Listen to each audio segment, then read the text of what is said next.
Les amis, j'ai appris une nouvelle aujourd'hui qui m'a vraiment attristée. Une nouvelle qui m'a fait réfléchir. Il s'agit d'une dame ghanéenne qui est venue aux États-Unis. Ça fait maintenant 12 ans. Elle a commencé à travailler 2 boulots. Elle a loué une chambre chez quelqu'un. Vous savez, les gens de la diaspora savent bien que quelqu'un peut prendre la maison ou bien quelqu'un prend l'appartement et puis on prend une chambre chez la personne. C'est ce que cette dame, elle a fait. Elle a pris une chambre. Elle faisait 2 boulots. Elle gardait les personnes âgées. Donc, elle sortait d'un boulot, elle rentrait dans un autre. Elle avait un seul jour de repos dans la semaine et c'est en ce moment qu'elle rentrait même dans la chambre qu'elle avait louée. Elle travaillait comme une folle. Quand tu la vois, la dame était tout le temps fatiguée. Elle paraissait tout le temps fatiguée. Elle était épuisée à tout moment. À un moment donné même, elle a laissé cette chambre qu'elle a prise, disant que ça ne sert même à rien de garder cette chambre puisqu'elle avait un seul jour de repos. Elle a demandé au boulot de travailler même à son jour de repos pour pouvoir mettre ses affaires dans le storage, là où on garde les affaires. Elle est partie, elle a rangé ses affaires, elle a mis ses affaires au storage. C'est comme ça qu'elle sortait d'un boulot à l'autre 7 jours sur 7. Quand il y avait les pique-niques, les fêtes, les sorties, on ne voyait jamais la maman-ci. Elle n'était jamais dans les choses parce qu'elle était concentrée seulement sur son travail. Elle ne faisait que travailler. Elle dit qu'elle réalisait au pays. Elle avait construit une très grande maison. À tout moment, quand on la voit, elle te montre la photo. Elle dit, ah, regarde, my sister, regarde ce que j'ai fait à Accra. Une très grande maison, si vous voyez la photo, une grande villa. Mais tu te demandes, qui vit dans cette maison? Et elle qui est ici, qui n'a même pas de place où rester, qui travaille entre 2 boulots, restant chez les gens. Elle se privait constamment. Tu ne pouvais même pas voir la dame-ci dans un restaurant en train de manger. Non, c'était l'économie à tout moment. Tout son argent, elle l'envoyait au pays. On a construit la villa pour elle. Sa fierté, c'était cette photo qu'elle montrait à tout le monde que, oh, regarde ce que j'ai réalisé au pays, regarde ce que j'ai réalisé au pays. Cette dame, chaque année, elle dit, oh, l'année prochaine, je vais aller au pays. L'année prochaine, je vais aller en vacances, comme ça, je vais enjoy ma maison. Mais elle n'est jamais allée jusqu'à 12 ans maintenant. J'apprends hier que la maman est décédée. Qui sait si cette maman est morte de stress, de fatigue, ou bien d'arrêt cardiaque, ou bien d'AVC, on ne sait pas. Mais tout ce que je sais, c'est qu'elle travaillait comme une folle. On ne sait pas ce qui a maintenant causé sa mort. Depuis qu'elle est ici 12 ans, elle n'a jamais mis pied au pays, dans son pays. C'est vraiment triste. Je vous amène cette histoire, je partage ceci avec vous pour que nous prenions conscience. Nous devons donner la priorité là où nous sommes. Là où nous sommes maintenant là. Nous devons donner la priorité. On nous appelle du pays, on dit, oh, tel a besoin de tel montant, $200. On court, on s'en va envoyer. Mais pour même manger quelque chose dans un restaurant, on réfléchit, on dit non. Pour acheter un habit, on réfléchit, on dit non. Et pour sortir avec les enfants un dimanche après-midi pour leur faire plaisir, on dit non. Pourquoi nous nous privons? Pourquoi nous donnons la priorité à quelque chose ou à quelque part où nous ne sommes pas? Cette dame a construit cette grande villa là-bas.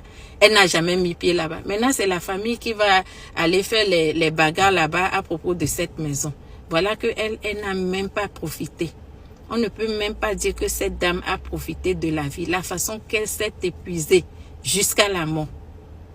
Elle n'a même pas fait du plaisir à elle-même. Elle ne faisait que du plaisir à d'autres personnes et construire une maison juste comme ça pour personne. Pour des gens qui vont rester là-bas maintenant. C'est vraiment triste. Réfléchissons bien. Est-ce que nous avons là le chez nous-mêmes ici, là où nous sommes, avant de penser à ailleurs? Nous devons d'abord avoir une situation, une bonne situation, avant même de faire quelque chose ailleurs. C'est très, très important. Donnons la priorité. Faisons-nous du plaisir. On dit demain. On ne sait pas quand on va partir. Profitons aujourd'hui là où nous sommes, ce qui peut nous faire plaisir. Si c'est quelque chose au restaurant maintenant qu'on a envie, pourquoi ne pas manger? Pourquoi ne pas nous faire un petit plaisir à aller manger? Si on peut prendre les vacances, on a les moyens pour aller prendre les vacances, aller enjoy un peu avec les enfants. Pourquoi ne pas le faire? Pourquoi on se prive alors qu'on dépense l'argent ailleurs, ce qui ne nous rapporte pas? Je ne dis pas de ne pas aider les gens du pays, mais donnons-nous la priorité à ceux qui se privent là. Il y en a qui se privent, qui deviennent vraiment, je ne sais pas comment dire. Il y en a dans ce pays, ou bien les gens de la diaspora, on tombe même malade, on a peur d'aller à l'hôpital. On a peur d'aller à l'hôpital parce qu'on dit, oh, les factures vont arriver, comment on va payer? Et comme ça, on a des choses qui se passent dans nos corps qu'on n'est même pas au courant.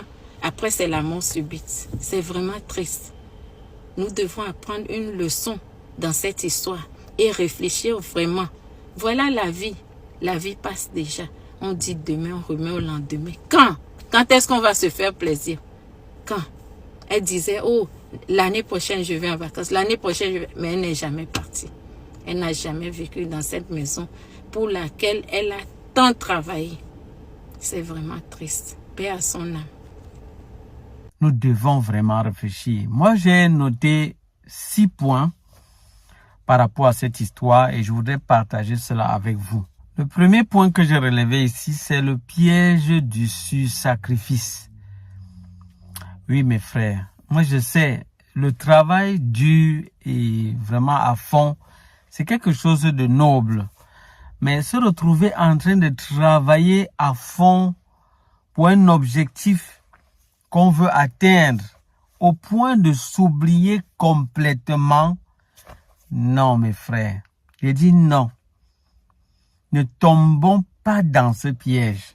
Moi je pense que le travail que nous devons vraiment faire doit être un moyen de vivre. Ça ne doit pas être quelque chose que nous faisons qui devient pour nous comme une prison. Le travail ne doit pas être comme une prison. Nous devons travailler pour vivre et non vivre pour travailler. La deuxième leçon que moi je peux tirer de cette histoire, c'est que la maison qu'on construit au pays ne remplace pas la vie que nous avons à bâtir ici. Quand on regarde son histoire, on se rend compte qu'elle était en train de construire sa maison au pays, une très belle maison, dans le but de pouvoir aller là-bas et se reposer et réaliser son rêve.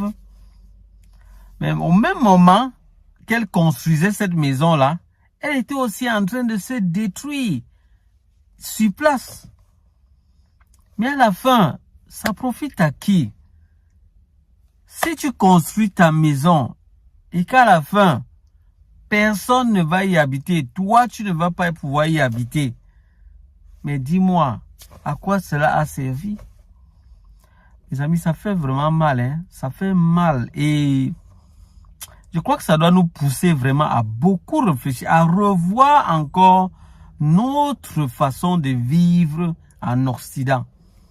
Je vous assure mes frères, je dis, moi j'ai eu froid dans le dos quand j'ai suivi cette histoire. J'ai eu froid dans le dos. Je dis, mais mon Dieu, on peut être comme ça, on se retrouve en train de travailler, et tu pars comme ça sans même jouir de ta vie. Non, mais ça, je crois que ça c'est quelque chose de tellement mauvais. Moi, j'appelle ça la vanité. Non, c'est pas bon. On doit travailler et se réjouir de ce pourquoi on travaille. La troisième leçon que moi je retiens ici, c'est l'illusion de « je vais rentrer plus tard ». On dit souvent « qui remet à demain trouvera malheur en chemin ». Cette phrase-là, on peut dire qu'elle s'est vraiment appliquée à cette sœur, vraiment. Ça s'est appliqué à sa vie. Donc, il y a beaucoup d'immigrants qui sont exactement dans cette situation ici, en Occident. Chaque fois, on a toujours le projet de rentrer. On se dit, non, je vais rentrer. Je vais rentrer pour pouvoir réaliser mon projet. J'ai déjà presque tout ce qu'il me faut, mais je vais rentrer. Et chaque fois, on ne fait que reporter. Non, je vais rentrer l'année prochaine. L'année prochaine arrive, tu vois que tu n'es pas toujours rentré. Non, dans 3 ans, je vais rentrer. 4 années, 5 années passent, tu n'es pas toujours rentré. On se retrouve toujours en train de reporter indéfiniment. Et à la fin, parfois certains se retrouvent en train de quitter cette terre sans jamais réaliser ce pourquoi ils se sont sacrifiés pour aller en Occident. Mes frères, ça fait vraiment mal, hein. Voilà pourquoi moi j'ai dit, peut-être vraiment pour ceux qui sont vraiment chrétiens, il faut toujours tout remettre entre les mains de Dieu. Ça c'est pour ceux qui sont chrétiens. Parce que on ne connaît pas le lendemain, on ne connaît ni le jour, ni l'heure. Donc on doit vivre aussi en tenant compte du présent, mes frères. Non, chaque fois se retrouver en train de reporter des choses que tu peux faire aujourd'hui et maintenant. Moi, je trouve que ça peut être quand même dangereux. La 4e leçon que moi je tire, c'est le rejet du plaisir comme signe de sérieux. Quand on voit la vie de cette dame, elle n'avait même pas du temps pour elle-même. Quand ses amis, ses collègues lui disaient, bon, on peut sortir et tout, non, elle n'avait pas le temps pour sortir. Elle n'avait même pas le temps pour se divertir, pour pouvoir se reposer un peu, souffler un peu. Elle n'avait pas du temps. Et le fait de se concentrer de cette manière, ce n'est pas ça qui prouve vraiment que tu es en train de construire ta vie ou bien que tu es très sérieux dans l'atteinte de tes objectifs. Ouais, elle a fait cela, elle se retrouvait en train, mais elle se reposait même un jour au moins par semaine. C'était encore passable, mais c'était au moins elle se retrouvait en train de sacrifier même son seul jour de repos, juste parce que elle a envie d'atteindre plus rapidement ses objectifs. Vous voyez là où la vie peut nous mener, mes frères. Vous voyez où ça peut nous mener. Et pour tous ceux qui ne sont pas encore arrivés ici au pays, vous n'êtes pas encore arrivés en Occident, j'espère que vous prenez tous ces messages au sérieux. J'espère que vous comprenez très bien dans quoi parfois nous nous mettons nous-mêmes, nous qui sommes en Occident, et les défis que nous avons vraiment à faire face. Vous comprenez vous-même que c'est pas facile. Parce que ici, de ce côté, vu le coût de la vie, parfois, certains sont obligés de faire 2 jobs. 2 jobs. Et quand tu fais 2 jobs déjà, ça veut dire que tu vas être épuisé.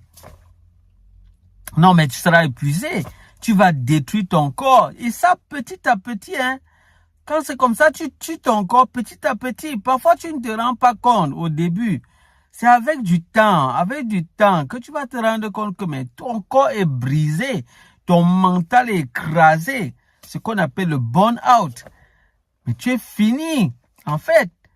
Et quand tu es fini de cette manière, tu crois que tu pourras encore profiter de ta vie, de ce pourquoi tu t'es privé de cette façon, tu ne pourras plus profiter de ta vie. Tu seras fini. Ça c'est encore un autre piège qu'on rencontre en Occident. Et malheureusement, comme je vous le dis, beaucoup de personnes tombent dans ces pièges-là. C'est juste qu'on n'en parle pas assez. Et je crois vraiment que sur cette chaîne, nous allons aborder beaucoup de sujets qui pourront nous aider, nous qui sommes déjà en Occident, à mieux vivre, à mieux nous en sortir. Parce que nous avons des gros défis qui nous attendent. Nous ne devons pas commettre certaines erreurs. C'est vraiment le temps pour nous d'aborder vraiment plusieurs sujets dans le but de nous réveiller. Et pour ceux qui ne sont pas encore ici, prenez la peine de bien comprendre. Parfois, vous quittez votre confort où vous êtes, vous venez dans un autre endroit sans comprendre les défis qui existent là-bas. Maintenant, étant là-bas, maintenant, vous vous rendez compte que vous travaillez et vous n'arrivez plus finalement à rien réaliser. Elle faisait tout ça parce qu'elle voulait aller construire sa maison et retourner là-bas se reposer. Maintenant, toi, tu es déjà sur place là-bas, en train de construire ta maison petit à petit et tu es même déjà sur place. Donc, tu vois que tu es dans une meilleure position qu'une telle personne. Tu es dans une meilleure position parce que tu es directement sur place. Parce qu'un autre défi également, c'est construire sa maison au pays, étant en Occident. Les amis, ce n'est pas facile, hein. Non, c'est pas facile. Je vous assure, je ne veux pas que vous tombiez dans la crise cardiaque parce que je connais Je me rappelle l'histoire d'une dame qui a fait quelque chose comme ça. Elle a travaillé dur. Et quand c'était aux États-Unis, elle a travaillé dur pendant 8 années. Elle a recueilli une bonne somme d'argent. C'est quoi? Ça faisait peut-être 60 millions. Elle a envoyé cela au pays dans le but de construire un grand immeuble. Elle a lancé la construction. Elle a mis c'était son neveu ou son cousin, en fait quelqu'un de sa famille, qu'elle a mis sur le projet. Elle lui a remis tous les moyens. Elle est descendue au pays. Elle est quand même descendue au pays, lancé quand même le début là. Lui, les mettre quelques bases et donner les directives à son jeune, son membre de la famille là, pour qu'il reste poursuivre et superviser les travaux. Et chaque fois, il lui envoyait de l'argent. Lui, il prenait les photos, mais c'était pas les photos de sa maison. Il était juste en train de prendre des photos d'un autre immeuble dont il ne prenait pas les témoignages qu'elle se rende compte qu'effectivement, c'est pas sa maison. La personne qui a filmé autre chose d'un autre endroit. À un certain moment, quand elle a fini, et elle voulait déjà rentrer, elle est donc retournée au pays pour voir un peu donc comment les choses étaient déjà achevées, puisque la personne lui avait montré des images que tout est déjà bon. À sa grande surprise, elle se rend compte que son chantier est encore là, comme ça. C'est-à-dire, il y avait que les murs qui étaient déjà montés, il y avait des fenêtres, mais il n'y avait pas, on n'avait mis aucune fenêtre, c'est-à-dire, il n'avait pas mis les battants et tout ça. Donc, rien, les carreaux, rien du tout. Rien du tout. Mais elle s'est enroulée au sol, elle voulait même se suicider. On l'a seulement retenue. Donc, je ne veux pas que ça vous arrive, mes frères. Tout ce dont nous parlons sur cette chaîne, ce sont des choses sérieuses, Il dit, c'est très sérieux. Nous ne sommes pas là pour blaguer.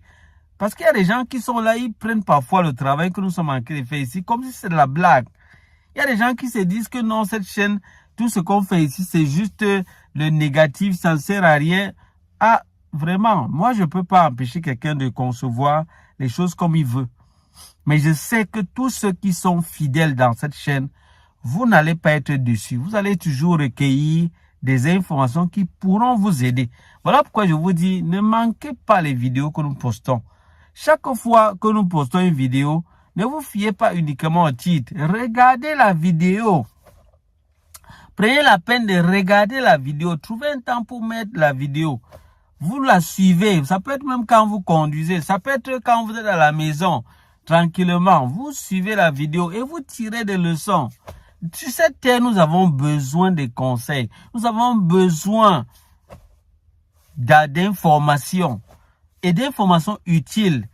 Et nous devons tirer des leçons. Donc, il y a beaucoup de choses que, donc, dès que je tombe dessus, je vois que non, c'est bon. Ça peut aider la communauté. Je ne manque pas de vous partager cela. Afin que vous en bénéficiez, que nous en bénéficions. Parce que je dois commencer par moi et je partage également pour que vous aussi, à votre niveau, puissiez en bénéficier. Mais seulement cette histoire-ci doit nous révolutionner. Ça doit nous révolutionner pour quelqu'un qui avait déjà compris ça. Il doit encore plus comprendre cela. Ça doit encore plus le réveiller. Il se dit, mais attention, il faut que je fasse attention. Il ne faudrait pas que ça m'arrive. Parce que quand ça arrive à quelqu'un, on se dit, tu vois, ça arrive à l'autre. Ah, moi, je ne pense pas que ça va m'arriver. Non, chacun doit être sous ses gardes. Non, chacun doit être sous ses gardes. Donc, si je reviens à ce que je disais, la maison, pour ceux qui se disent, non, il faut que je construise, parce que pour certains, leur rêve, c'est vraiment ça. C'est-à-dire, c'est vraiment obtenir l'argent ici, construire la maison là-bas, une très belle maison en Afrique, et rentrer avec de l'argent pour lancer un business. Là, ils se reposent tranquillement dans leur maison pendant qu'ils font leur business et tout. Ça, c'est un bon plan pour certains. C'est vraiment comme ça qu'ils ont pensé. Mais, pour construire ta maison de l'autre côté, il faut avoir de bonnes personnes. Heureusement pour elle, au moins, cette dame, au moins, elle avait une bonne personne parce que sa maison a pu être construite. Le seul problème, c'est qu'elle ne pouvait pas vivre dedans puisqu'elle n'était plus là.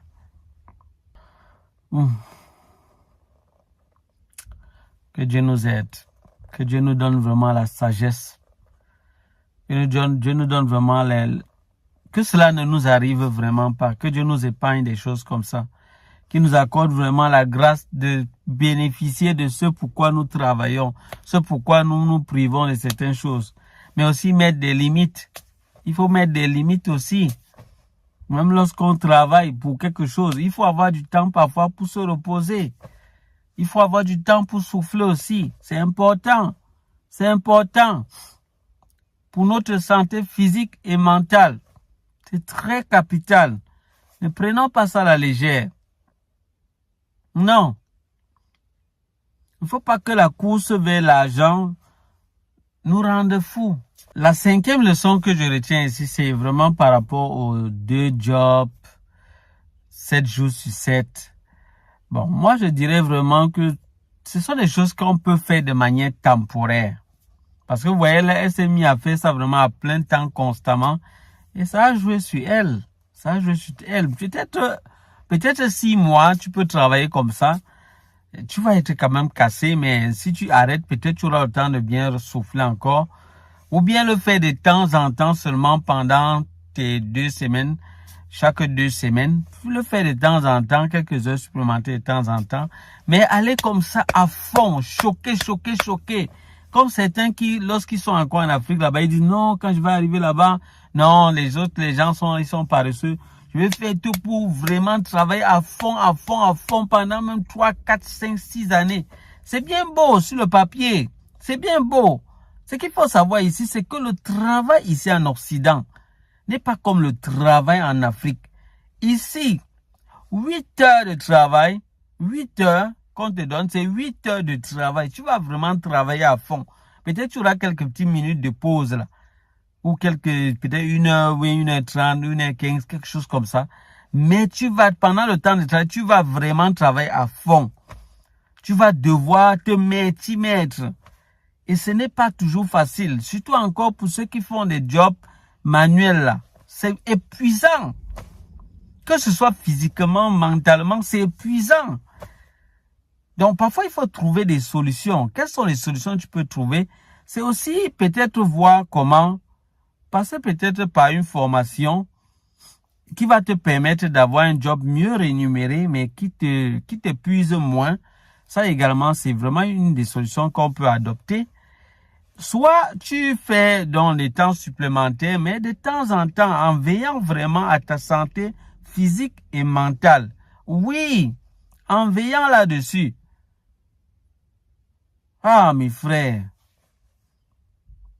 Je vous ai dit, je vous ai parlé d'un de mes amis. Comment il travaille comme un malade. Je l'ai dit. Même quand je le vois, même parfois, je ressens vraiment...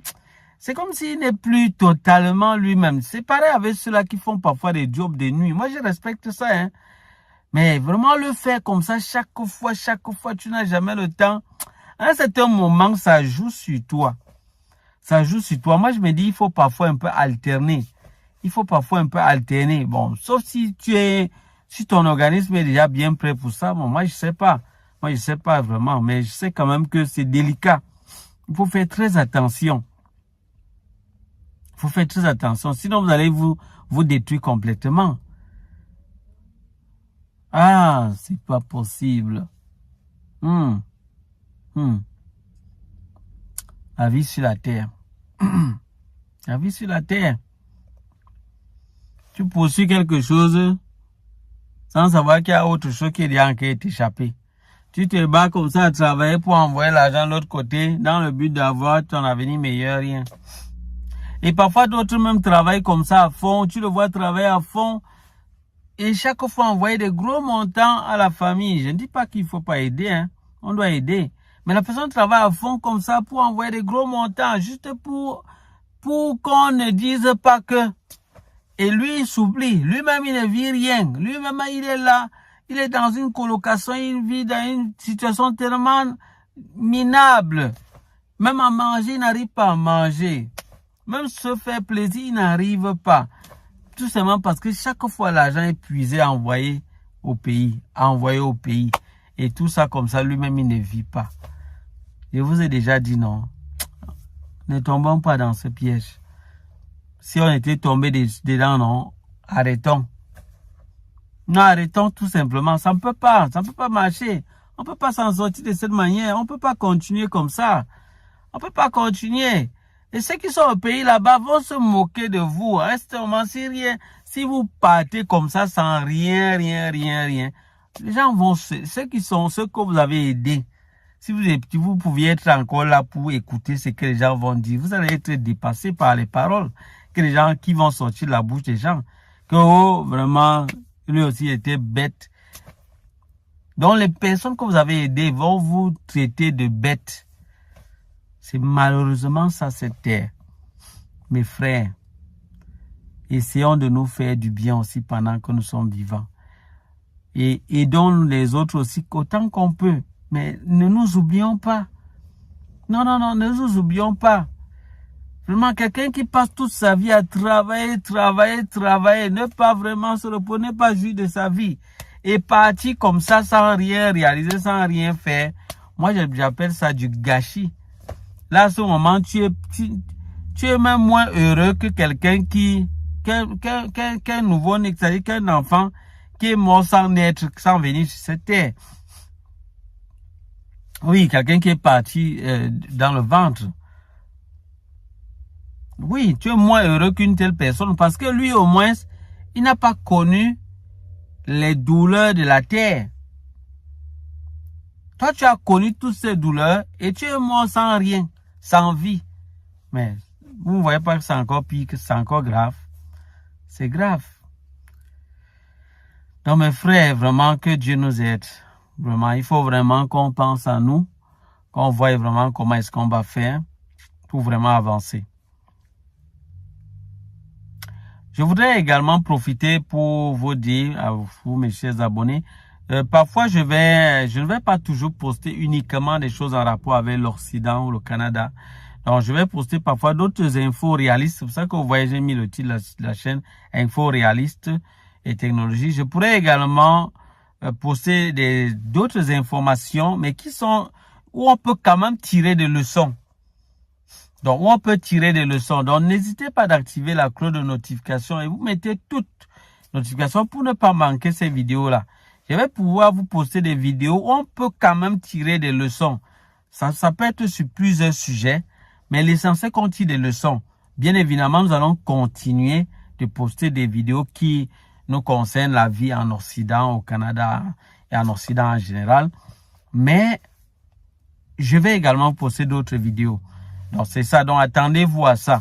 Et je n'ai pas oublié les vidéos concernant la technologie. Dès que j'ai un petit truc, je ne manquerai pas de vous partager. Quelque chose que je me rends compte que ça peut vous aider. Vous pouvez aussi comprendre plus facilement.